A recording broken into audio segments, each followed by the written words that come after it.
Hey, hey, hey. Time for another Out of This World story from rSpace. You think you know someone. You date, you marry, you plan a life together. Today on rSpace, loyalty meets capitalism and heartbreak comes with an attached invoice. My wife cheated on me shamelessly because of money. She ended up losing all the money she was hungry for. I, 29 male, have been married to Lola, 28 female, for 5 years. We got married relatively early, but we had dated for almost 5 years before that point. So we were sure that things were solid for the two of us. In our country, people tend to get married young, like we did. And even though a lot of them get married after 1 or 2 years, especially for religious reasons, and those end up falling apart. I never thought that would be the issue for us. I mean, come on, we dated long enough that I felt so sure we were going to be together for life, and we'd have the cutest love story ever.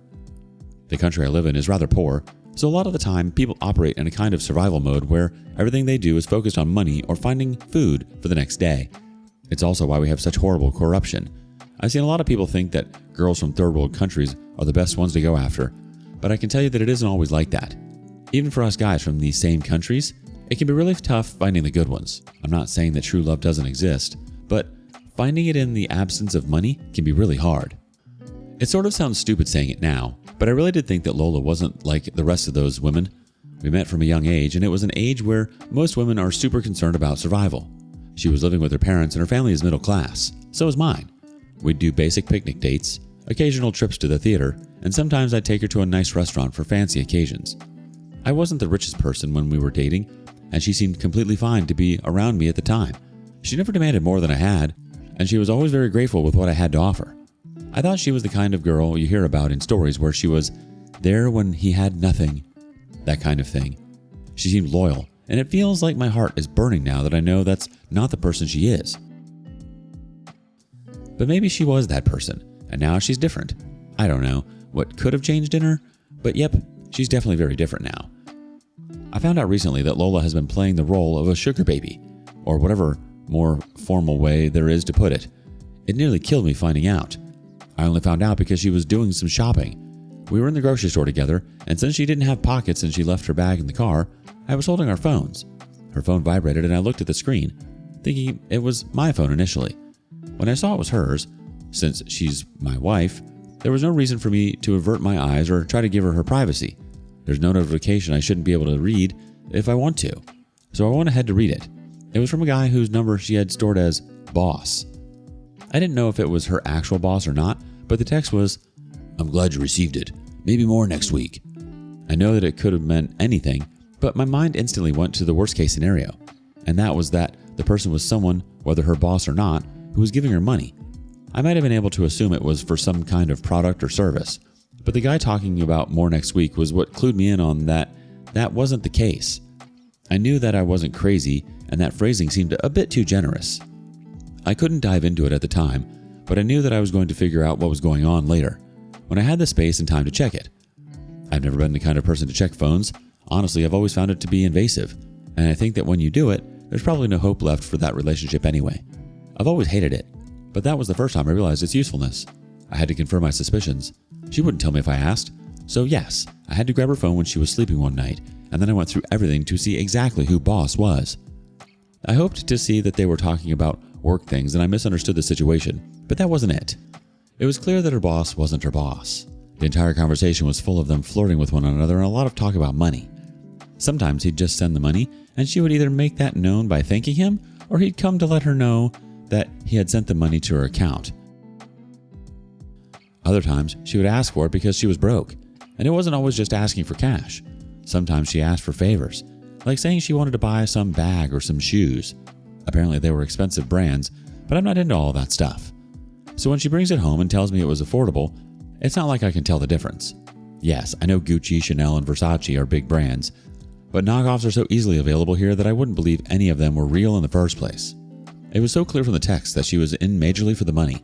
The guy was acting like a simp, and I don't know how he couldn't see he was being used. Maybe she does actually have feelings for him. I don't know about that. I doubt it though. It doesn't change anything for me, however, because whether she has feelings or not, it's the same crime as far as I'm concerned. And from the text, it is also clear that the two of them have slept together. He's clearly not the kind of sugar daddy that just wants snuggling and conversation. He wants what most of them want. And For him to have done that much for her, it's clear she's put out for him. I took screenshots of the entire chat. My heart was pounding as I did, but I wanted to make sure that I had absolutely everything documented. I have not confronted her. I want to, but I feel so unprepared. Like I'm just going to be emotional and yelling. Plus, if we're going to divorce, I want to make sure that I can protect as many of my assets as possible. I don't want a woman who cheated on me to end up with most of what I've spent my whole life working for. As for my own feelings, I've been struggling. It's such a horrible thing to have happen to anyone, and there were some nights when I simply couldn't fall asleep because my mind was fixated on her and the guy. I tried not to focus on it, but I just couldn't help it, and it sucks. I know things will get better, eventually. It's not my first heartbreak, but I know that in this case, better just means me moving on. It doesn't mean that things will fix themselves. Again, I'll survive, and I guess that's what matters the most. Update 1. Watching something that you love burn to the ground hurts a lot more than I ever could have imagined. I console myself with the knowledge that I truly did my best in the marriage. I'm still married, but it is dead. There's no hope for it. I confronted Lola. It was hard. It was so hard for me.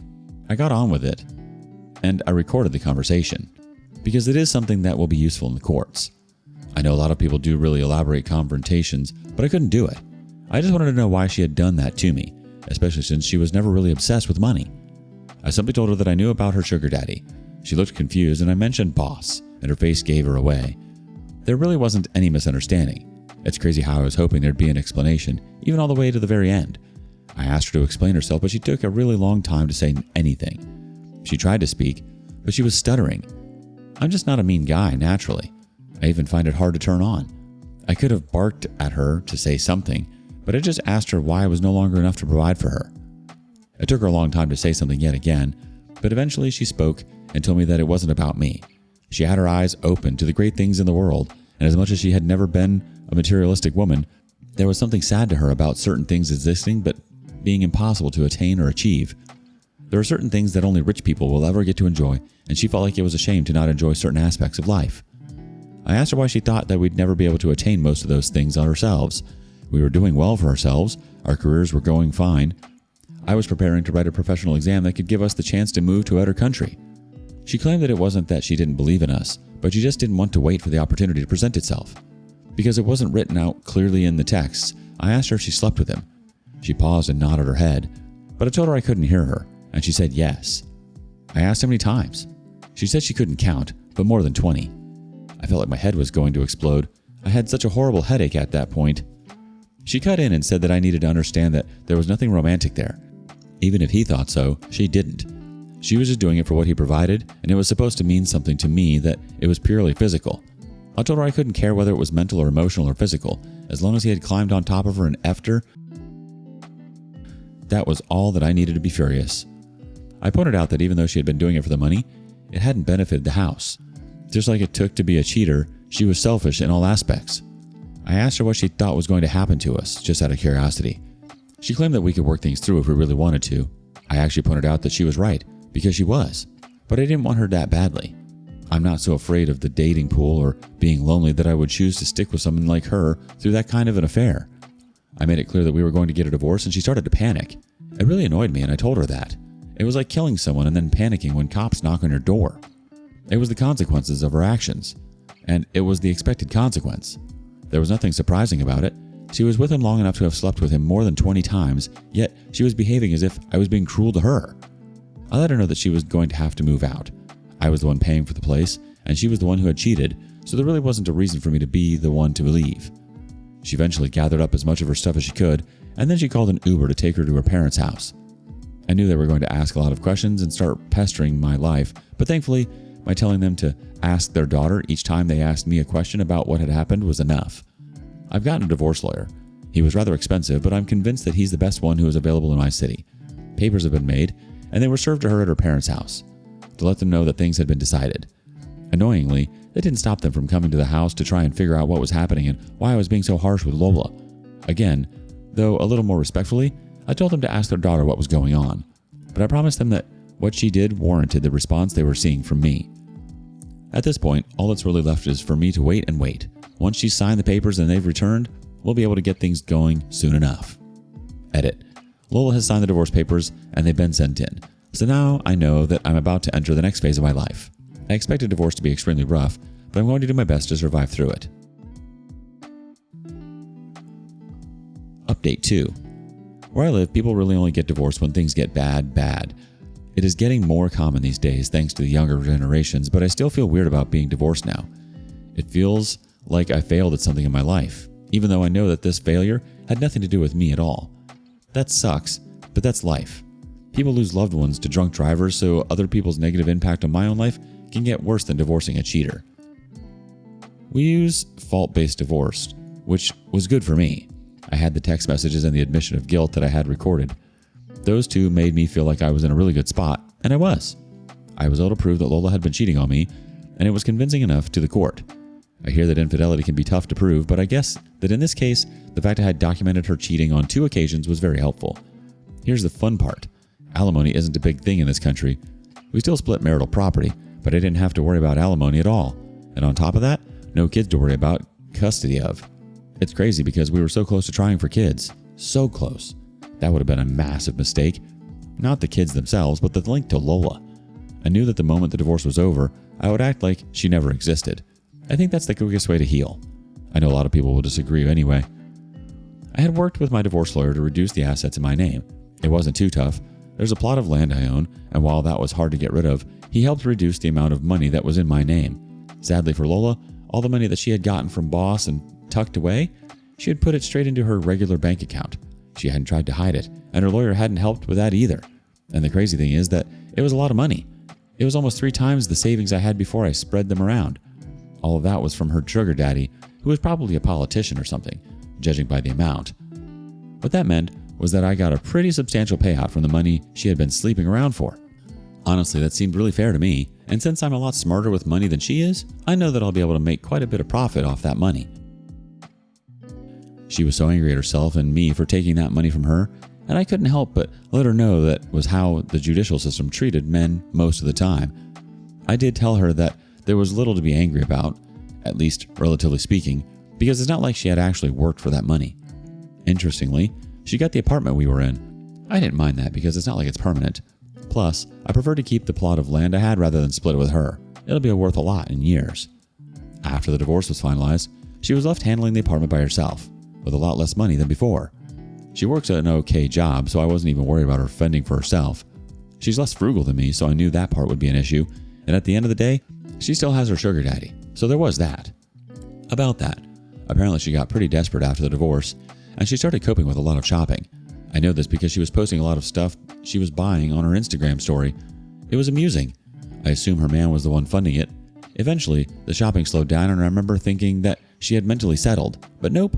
She messaged me, and I suspected she was drunk from her typos. She told me that she had made a mistake, and she wanted us to get back together. She said that she didn't have boss anymore, and he wasn't going to be a problem. She told me that she would never make that kind of mistake again, and if she did, I could hurt her. I asked her what had happened with boss, and she admitted that she had pissed him off. She blamed it on the divorce and the way her mood went the wrong way, so she became more irritable despite the fact that he was giving her a lot. Out of nowhere, he blocked her, so she assumed that was it.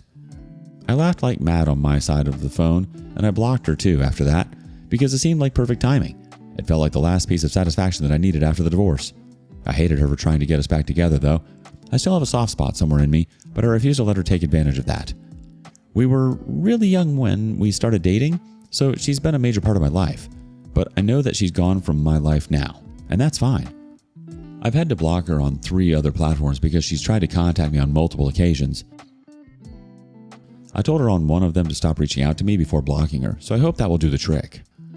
I'm not a robot, so I'll admit that it hurts to let go of the person who I thought was the love of my life. But sometimes that's the hand that life deals you.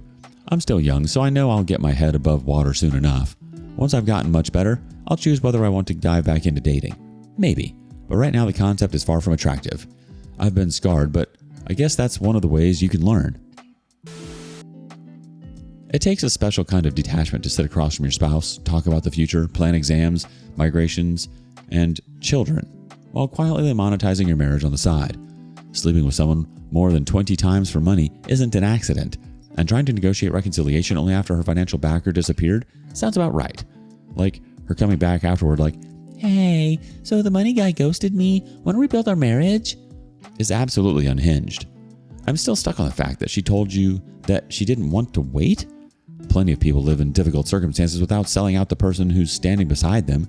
She didn't want opportunity. She wanted instant gratification without risk. You absorbed the risk. She collected the benefits. What would you have done there? And thank you for joining us today on rSpace. Be sure to like and subscribe and hit that notification bell so you don't miss out on our next video. See you next time.